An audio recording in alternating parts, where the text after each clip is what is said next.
You're here, so you answered the ad. Well then, welcome. Come in. Don't just stand there in the doorway. Come on in. That rain isn't going to let up, and you'll catch your death out there. Hang your coat on the rack. Yeah, that one. It's sturdy. Let me get a look at you.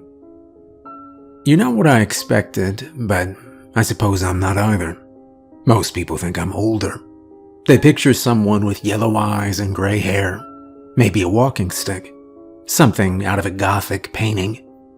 I'm not. I'm just Daniel. Daniel Montgomery. My beard's gone patchy, yes, and my hands tremble sometimes.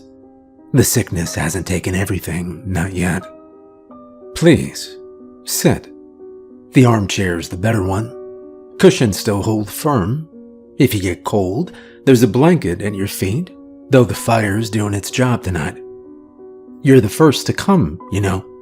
I've put out the ad in a dozen places. Old magazines, message boards, that sort of thing. They think it's a joke, or a prank, or a trap. Some replied just to mock me. A few even got angry, but not you. You actually came.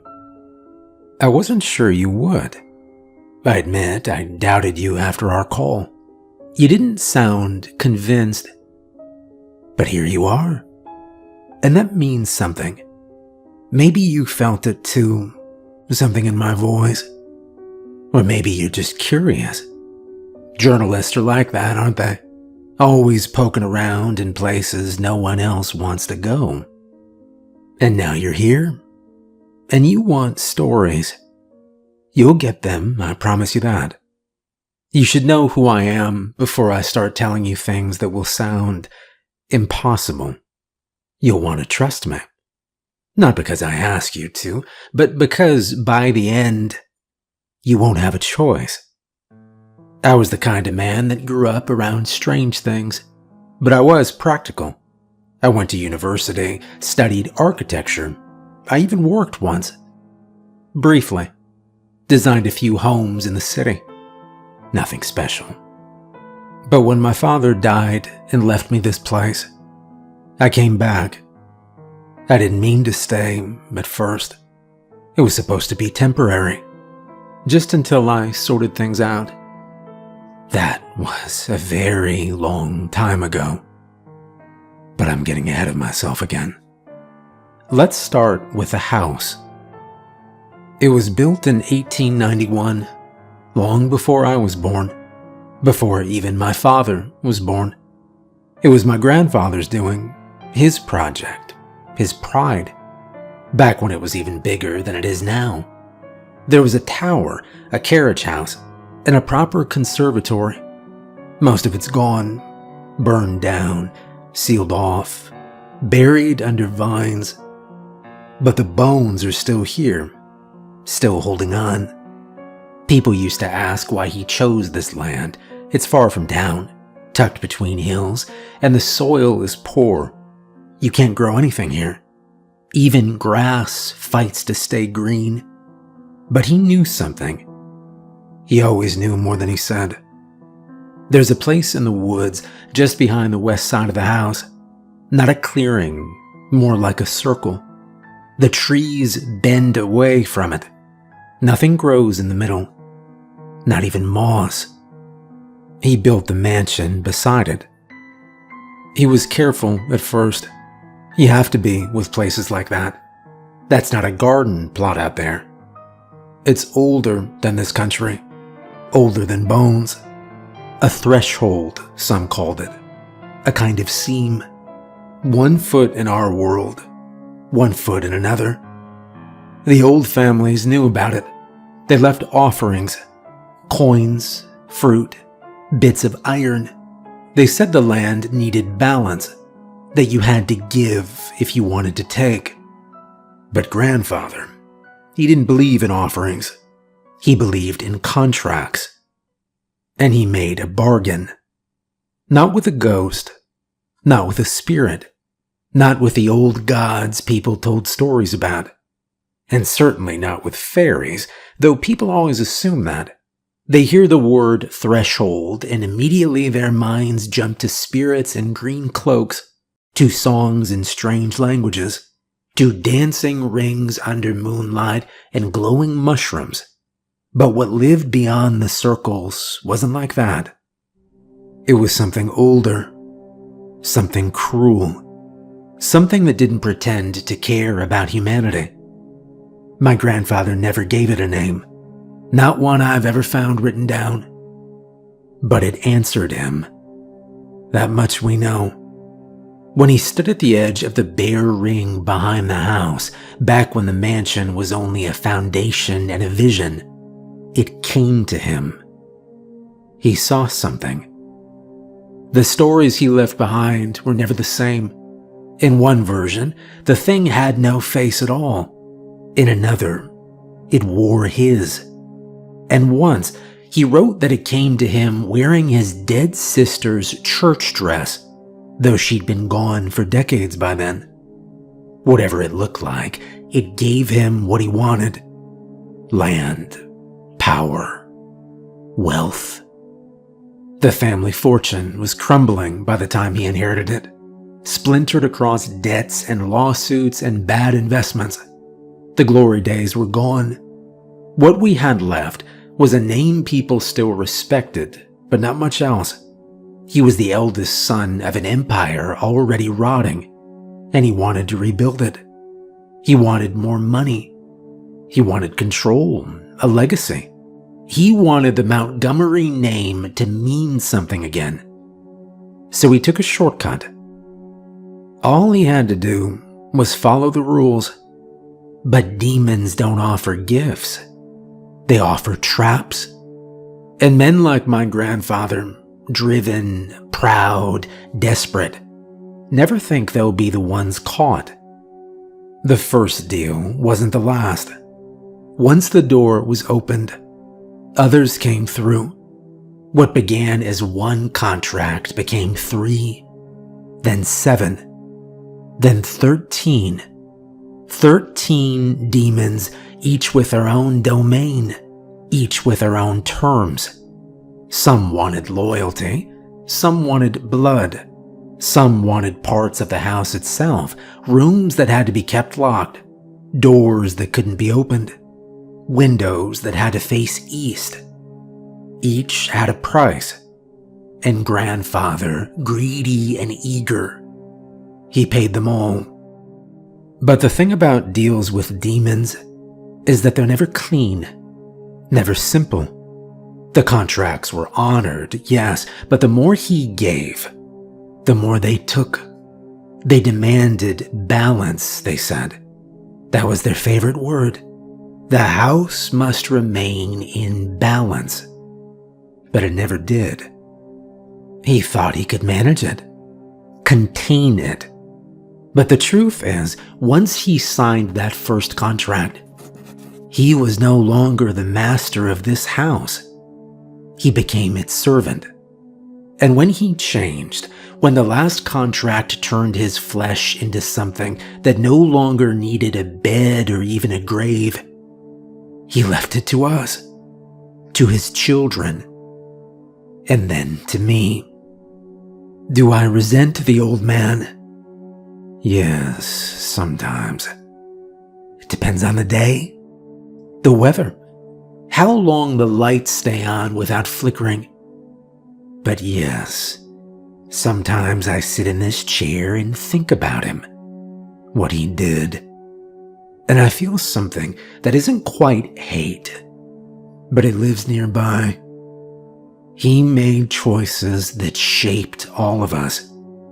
But he didn't ask. He just decided. You see, the Montgomery family was already rich, long before him. That part's true.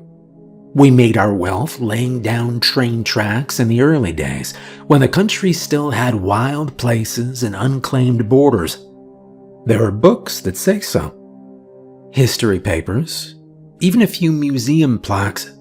It's the version people like to tell, clean, patriotic. But it's only partially true. We didn't make our fortune on just steel and steam. That's the polite version. There were side businesses, smuggling for one, and money laundering once that became a term. My great-grandfather's family ran numbers out of saloons. A cousin ran opium into the city. Another vanished after a sheriff found something buried in a barn I've never been to. And those are just the stories I know. The rest is missing, erased, or buried. By the time my grandfather inherited the estate, the empire was already falling apart. He was the eldest son, and the last one with a name people still respected. The money was drying up. The rail contracts were gone. Factories had closed. Land had been sold off in chunks. By the time he was 30, we had a big name and an empty vault. And that, I think, broke something in him. He wasn't content to watch it all rot. He believed in legacy, all that nonsense. I think he imagined himself as the one who could pull us back from the edge, make the Montgomery name mean something again. So he built this house on this land, near that circle in the woods, and he made his deal that changed all our lives forever. I'm telling you this because I don't know how much sanity I have left. It's like water slipping through my hands. I try to hold on to it, but the harder I grip, the faster it runs. This house is gonna kill me. I don't mean with knives or walls falling in. I mean from the inside, soul first. Quietly, piece by piece. That's how it works. Something evil is growing inside me. I know that.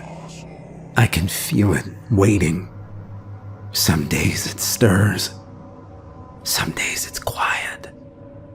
But it never sleeps. I used to think I could fight it, maybe drive it out. Now I know better. This house doesn't let go of its debts, and I'm part of its payment. Still, while there's something left of the man I was, I want to do one good thing, just one. And that's why you're here. That's why I placed the ad. I want to warn people. Because I've seen what happens when people make these deals. Maybe someone will hear this. Maybe a father with a sick daughter or a mother grieving a child. Perhaps a man so desperate he'll trade anything just for gold. Maybe they'll hear what I've done and what I've seen. And maybe, just maybe, they'll take a step back and refuse the contract they've found themselves in.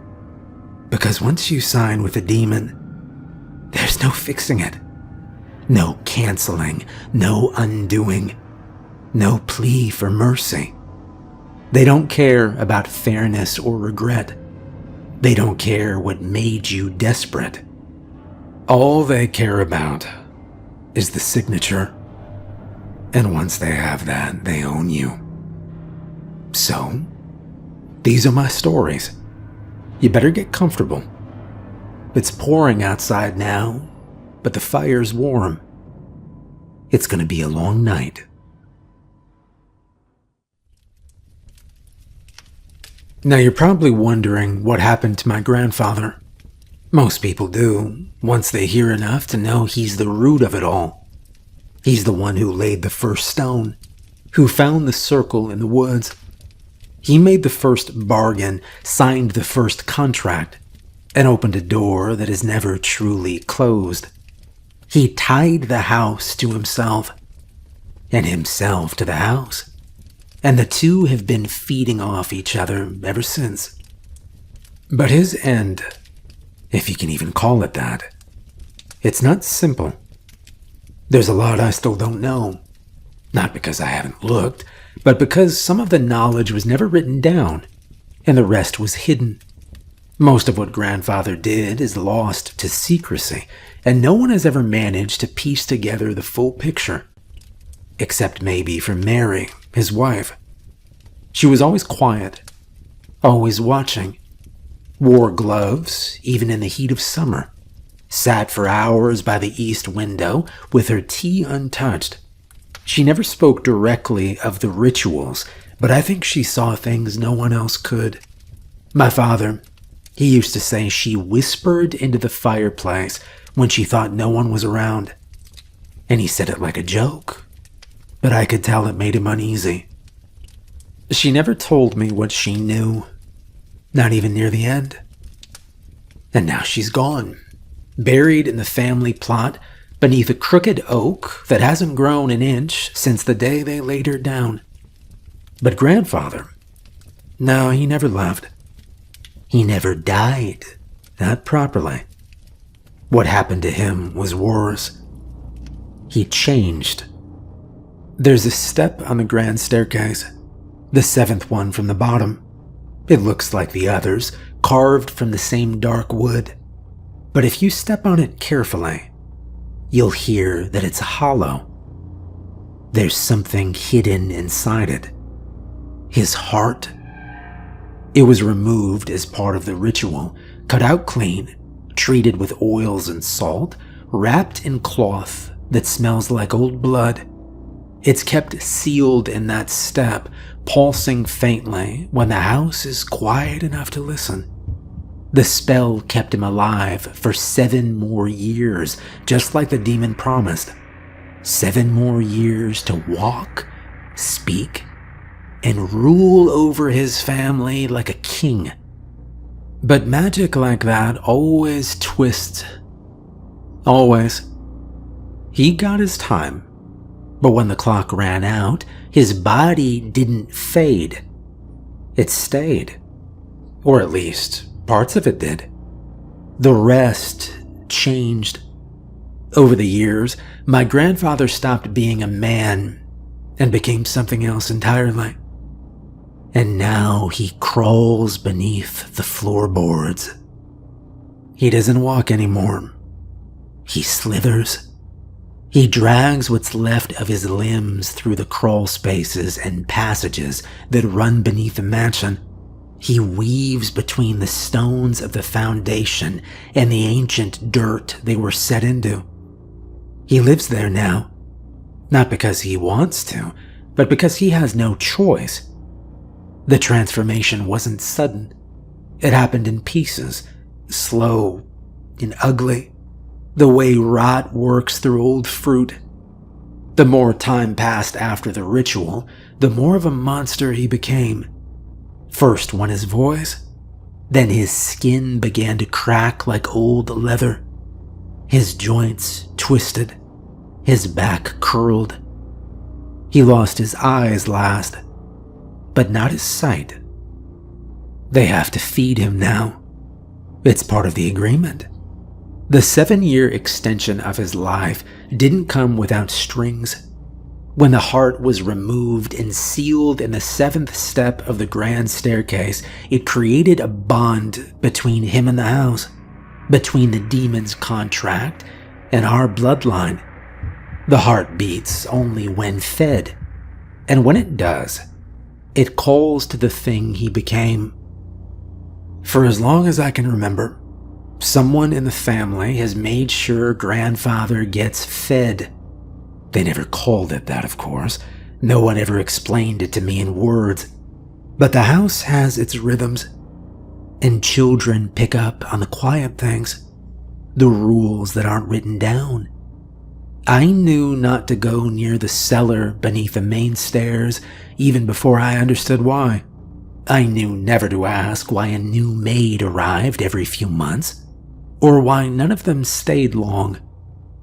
When I was small, I believed they simply left. Better jobs, maybe, or homesick for family. Some left in the middle of the night without saying goodbye. Others vanished after a tense conversation with my mother. I missed them, of course, especially the kind ones. The ones who sang while folding sheets or sneaked me sweets when they thought nobody was looking. I missed Margaret the most. She was my nanny. She was gentle. She had a soft laugh. She loved to bake fresh bread. She taught me card games, and she could whistle bird songs so well the robins outside the window sometimes answered. She'd been with us nearly 6 months when it happened. I was 12 the day I found her. I'd come home early from school. My teacher had fallen ill, and the afternoon classes were canceled. I remember the car ride, the silence in the halls when I walked in. I went through the back door just like I always did, but something was wrong. There were no voices, no clinking of dishes, just that heavy quiet, the kind that presses against your ears. Then I saw it, the door to the cellar, wide open. It should have been locked. And I went down. The air was damp and sour, the walls slick with moisture. The light from the stairwell stretched just far enough to catch her on the ground. Margaret, crumpled like a broken doll, her limbs twisted at strange angles, one leg pinned beneath her, as though she'd fallen or tried to run. Her apron was torn, and her face was frozen in a kind of terrible surprise, her eyes bloodshot and staring toward the stairwell. And she wasn't alone. Curled beside her, hunched low to the stone floor, was something that moved but didn't look alive.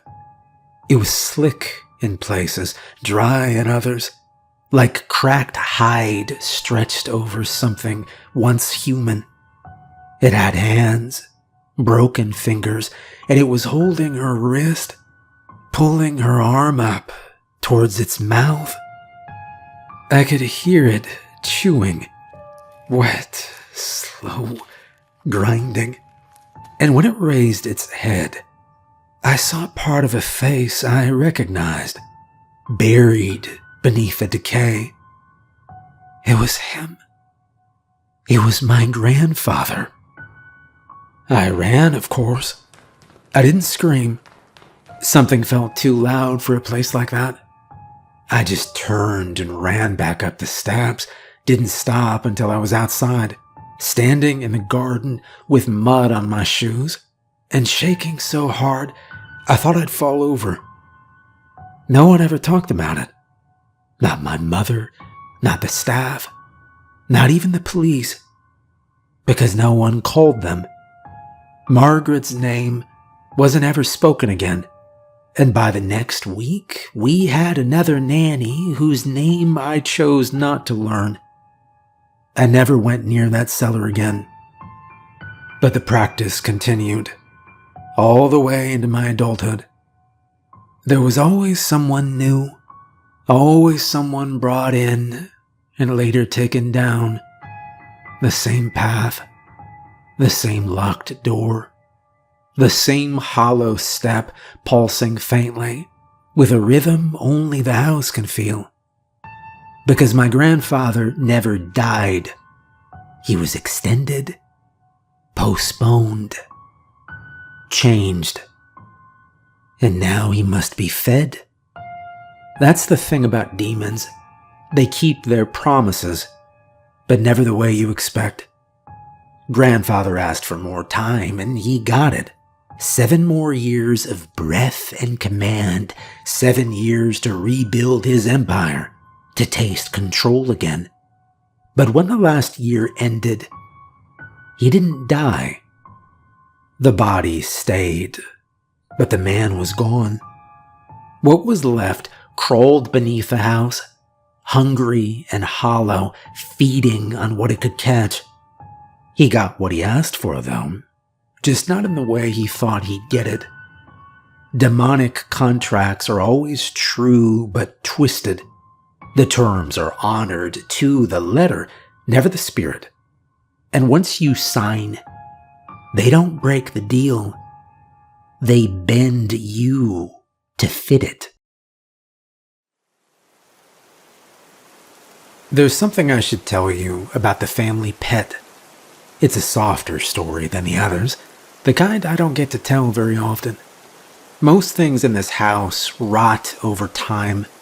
Most things are poisoned by the rules, or touched by the contracts, or warped into something ugly. But not the dogs. Somehow they've stayed good, even in a place like this.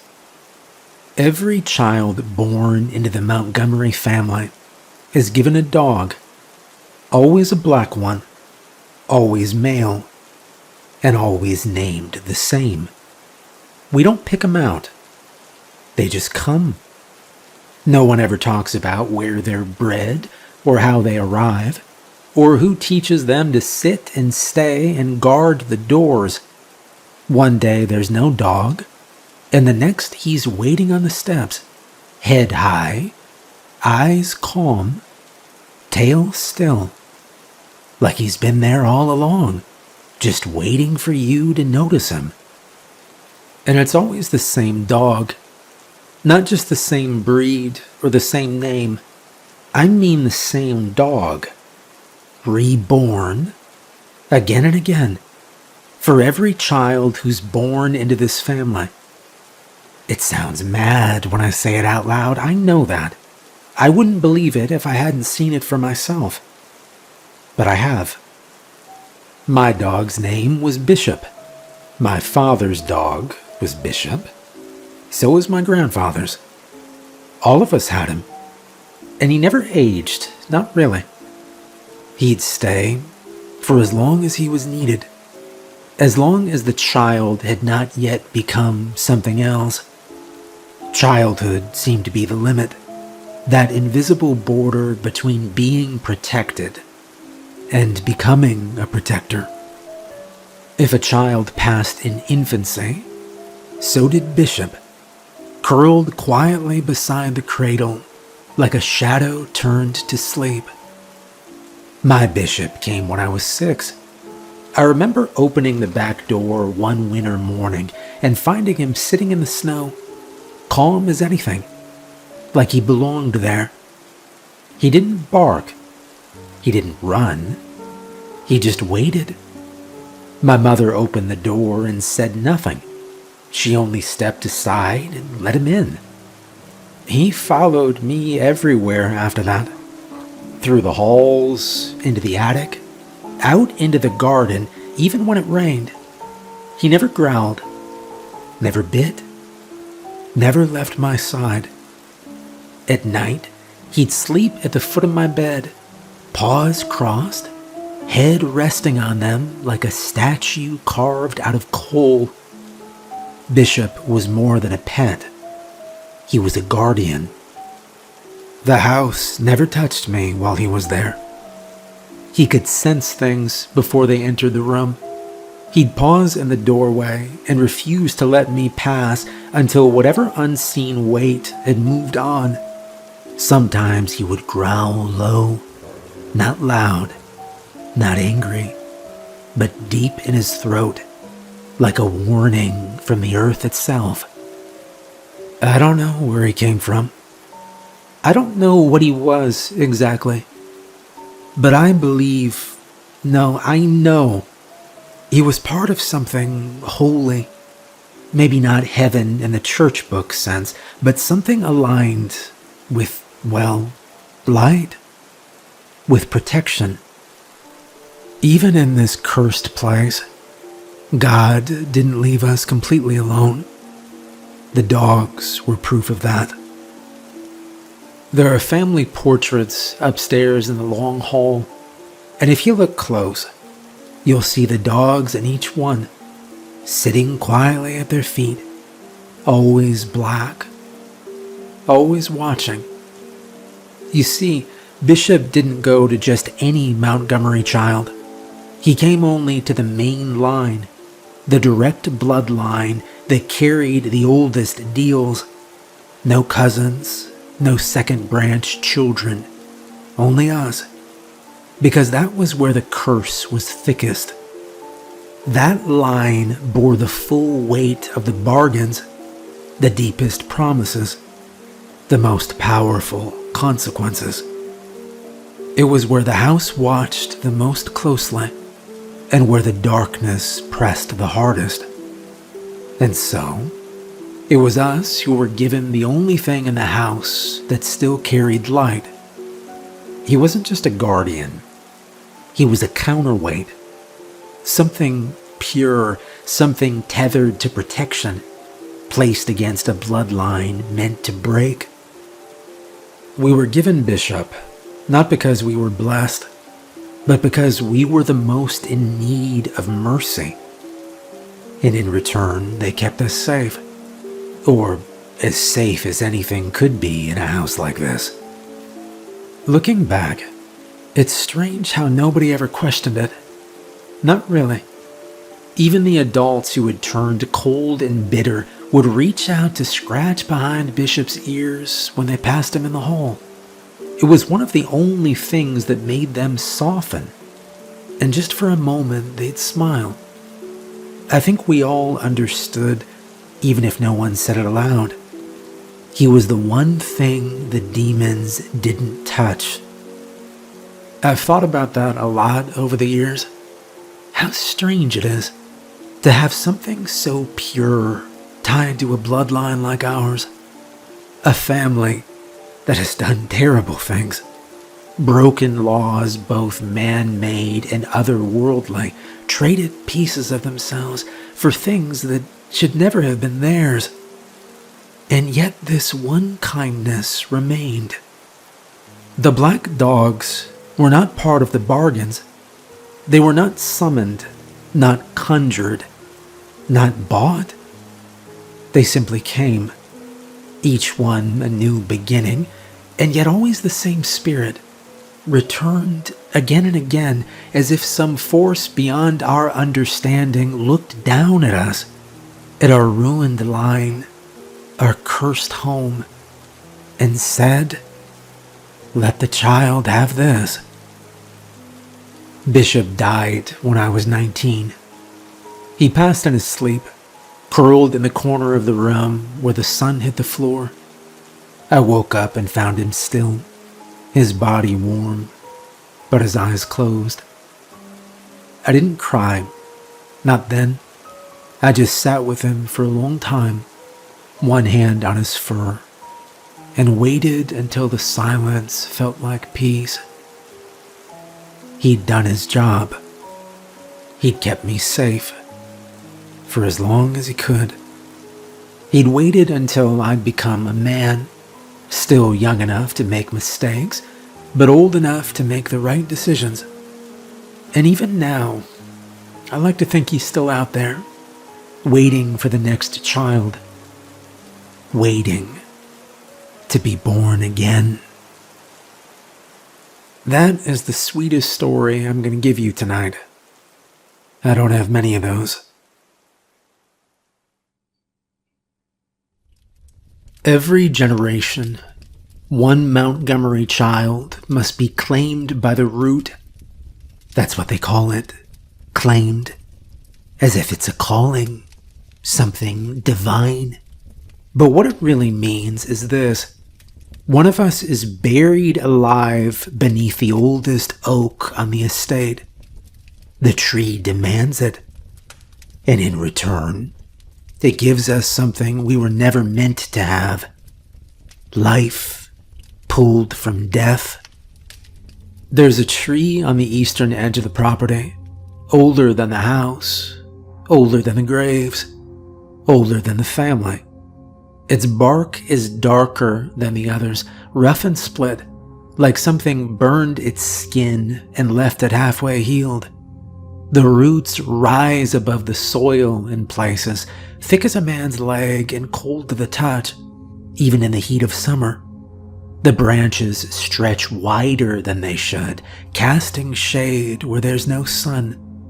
It doesn't just grow, it waits. The tree only blooms once every generation. The fruit it bears is unlike anything I've ever seen. Pale, round, smooth, almost translucent. Each one faintly lit from within, like it has a tiny flame sealed inside. The fruit heals anything. Disease, injury, decay, it doesn't matter. One bite and the body mends. One bite and the rot stops. But only once. The first fruit is a miracle. Every fruit after that becomes poison. They look the same, they even smell the same. But if you try to use the tree's gift more than once, it kills you. Fast, quiet, and complete. That's the balance. That's the cost. I saw it happen when I was a child. Not the healing, though I saw that too, but the sacrifice that made it possible. I saw her. Her name was Chloe. She was my cousin, and for a few years, she was my best friend. Every New Year's and Christmas, the family would gather here at the house.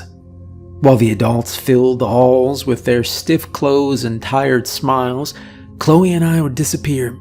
Up the stairs, into the attic, down into the gardens, behind the hedges. We invented stories about secret kingdoms in the pantry. We stole cookies from the kitchen and blamed it on the cat. I teased her about her pigtails.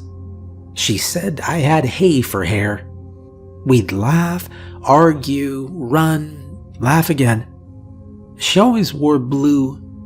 Her smile was so bright, it made the rest of the house feel warmer just for a while. But Chloe didn't have a bishop.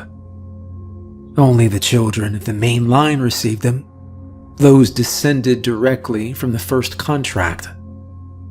It was where the curse was strongest, where the house pressed hardest. Chloe came from one of the side branches, one of the quieter lines. She wasn't marked in the same way. She wasn't protected. And I think about that more than I'd like to admit. I wonder if she would have been spared if Bishop had been hers. I wonder if he would have growled when they came for her. If he would have stood between her and the tree. I wonder if he would have sensed something was wrong and refused to let her go. But she didn't have him, and I did. And I think about that too. Then one year she was gone. No one explained it. There wasn't a funeral, no announcement, no accident. Just a quiet gathering near the tree in the middle of the night. I was told to stay in my room, but I didn't. I crept to the broken floorboard at the end of the upstairs hallway and crouched by the window that overlooked the east grounds. I saw the lanterns first, the circle of firelight beneath the branches, then the figures, cloaked, gloved, faces pale and hollow in the glow.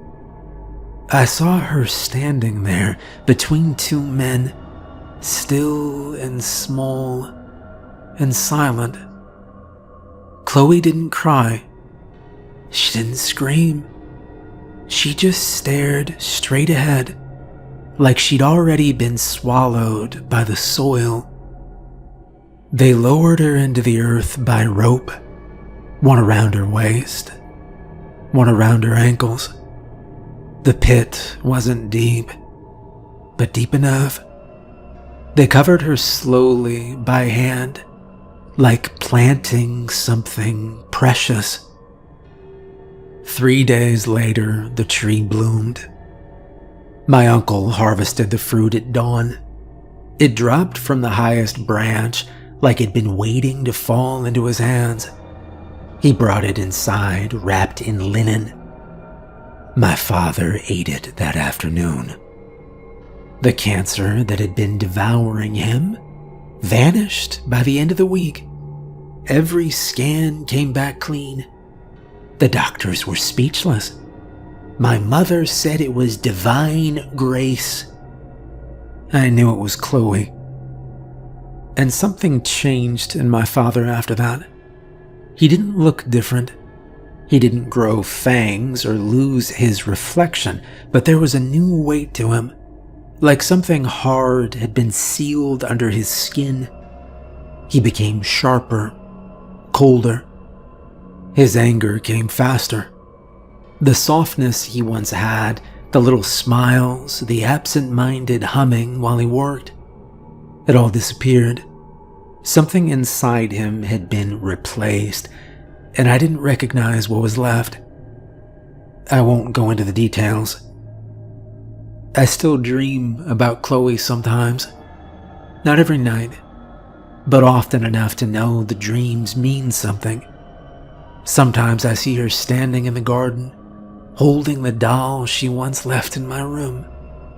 Other times, she's still in the earth, her arms reaching up through roots that never stop tightening. That doll is still with me. It was handmade, the stitching uneven, the buttons a little loose. She left it under my pillow the night before they took her, like a gift, or maybe a goodbye. I couldn't throw it away. I couldn't bury it. I don't know if it's guilt or love or something worse, but every time I think about moving it, something in me refuses. That little piece of her, that quiet reminder, it's all I have left. It's still in the back of my closet, wrapped in a faded towel, untouched except for the nights when the dreams return, and I take it out just to remember her hands, her voice, the way her cheeks flushed when she ran too fast. I don't know why they chose her, but I know it could have been me. I must die here. Not in a hospital, not in a field, not in someone else's bed. Here, in this house, with its warped walls and rotting heart. It has to be here, because this is where the curse lives, and this is where it must end. I will die here, and I will bear no children. There will be no Montgomerys after me. I made sure of that. It started as a decision. Then it became a mission. A slow, careful unraveling of the family tree, branch by poisoned branch. Some of them I paid others to deal with. Quiet men who asked no questions, who made it look like accidents or disappearances. Others I handled myself. Yes, I killed them. I need you to hear that part clearly. I ended lives, my own blood, my own kin. Not out of rage, not for pleasure. I didn't enjoy it, and it cost me something every time. But it was the only way. The only true, permanent way to starve this house, to leave the machine with no more fuel. The more distant ones were easier. Names on paper, addresses in the dark parts of the city, people who didn't even know they carried the name. I still see some of their faces, still remember the way a few of them looked at me before it was done. The closer ones, those took more time, and more from me. You might think I hated them. I didn't. That's what made it worse. Some were kind. Some were just children. Some were doing their best to live small, quiet lives, trying to stay away from the mansion and its rules. But none of that mattered. Blood is blood, and blood was the problem. This house doesn't let go of its debts, not unless you starve it. So I did. I wiped the bloodline like a blight on the earth, because that's what it was. A blight. A sickness passed from one generation to the next, feeding the house, feeding the roots, feeding the silence.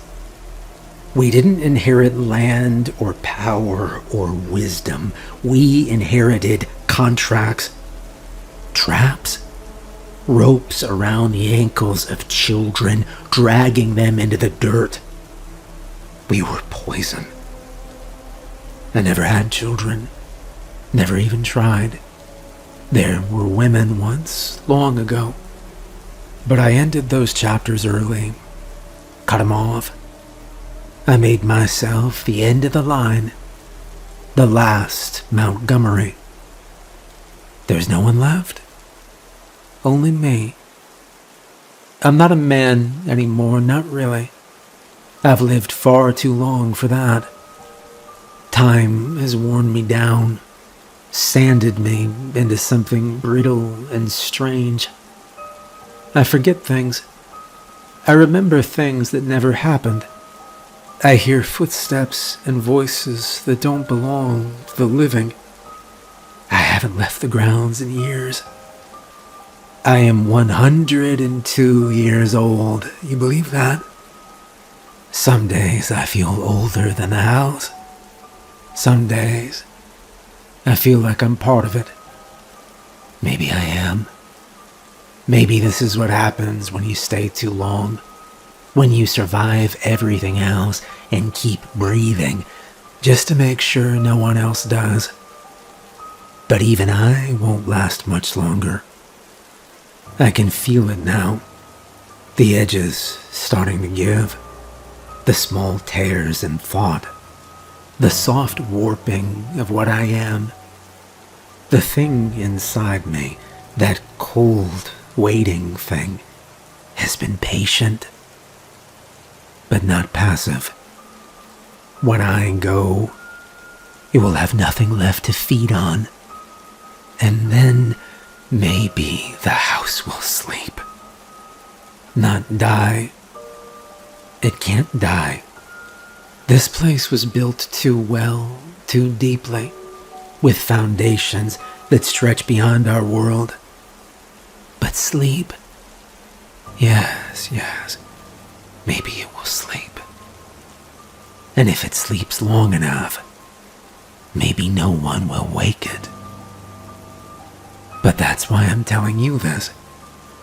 That's why I placed the ad. You need to understand what this place is, what it does. This house isn't haunted. It's not cursed in a way old folks whisper about when the lights go out.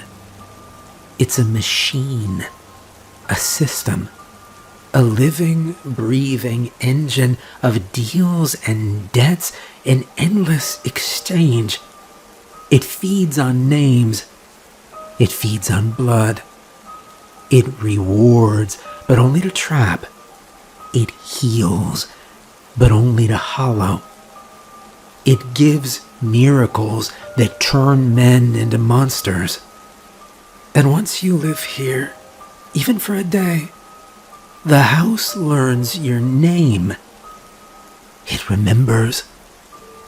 I've seen what happens to the people who try to buy this land. Investors, developers, curious historians. They always come with plans. Restoration, renovation, tourism. They think the stories are interesting. They laugh over the rumors.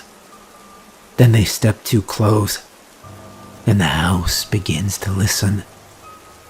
And then it begins to take. They lose their money first, then their time, then everything else. A man once tried to tear down the east wing, said he wanted to build a guest lodge.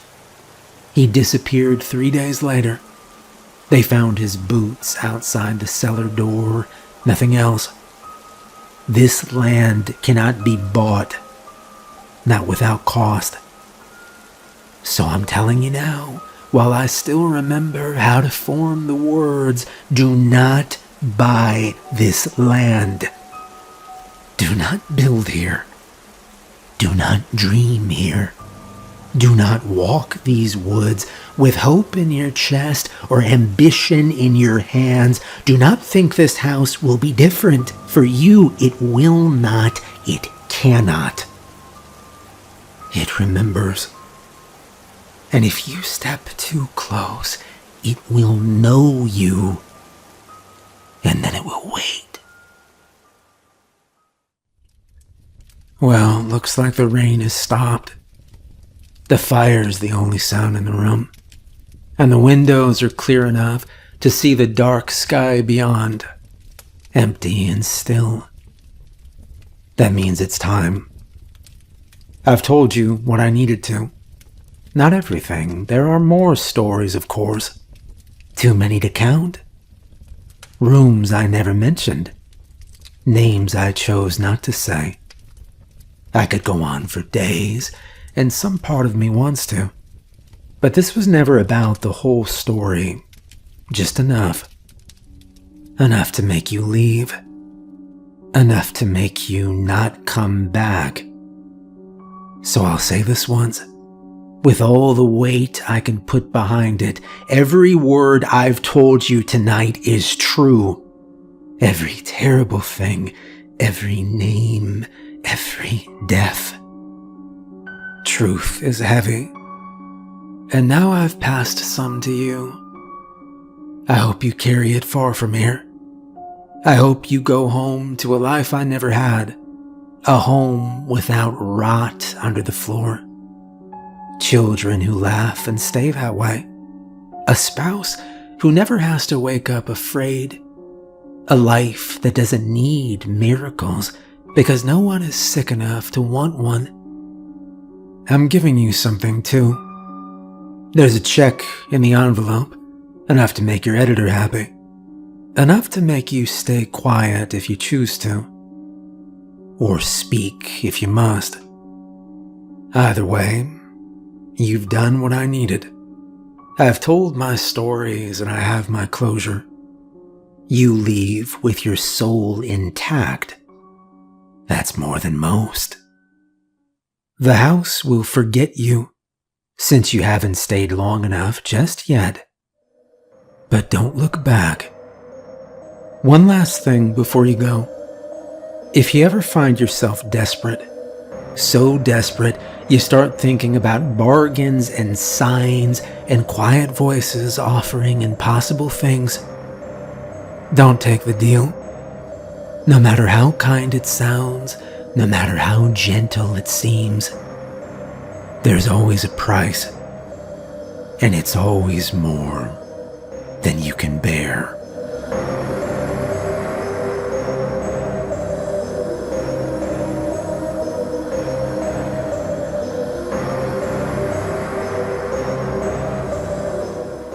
Hey, I'm Steve and I helped write this story, and it is part of a much bigger world we're building. I just wanted to say thank you for all the encouragement. It's been really fun to be writing again. If you like scary true stories, check out our second channel, Lighthouse, where I'm on camera and I tell and react to scary true stories all the time. Thank you for watching. I hope you enjoyed this video, and I will see you tomorrow night.